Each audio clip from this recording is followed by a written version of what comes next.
క్రీస్తు యేసునందు దేవుని పిల్లలైన మీకందరికీ కృపయు సమాధానములు మెండుగా కలుగునుగాక.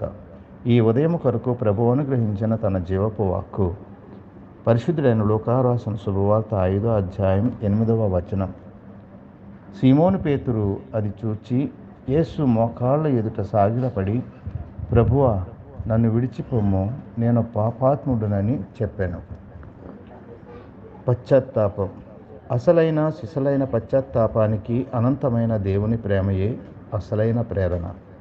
పేతురు యేసు మాట చెప్పున పట్టిన విస్తారమైన చేపల రాశిని చూచిన దరిమిల తనలోనున్న పాపాల రాశిని చూచుకొని ఒప్పుకొన్నాడు. దేవుడు తన కృపతో ఎవరినైనా తాకి స్వస్థపరిచిన లేక మేలు చేసిన అట్టి మనిషి ఆ కృప వెలుగులో తన పాపాలని చూసుకుని పశ్చాత్తాపంతో ఒప్పుకోవాలి. అట్టి పశ్చాత్తాపం దేవుడు మనందరికీ అనుగ్రహించాలి.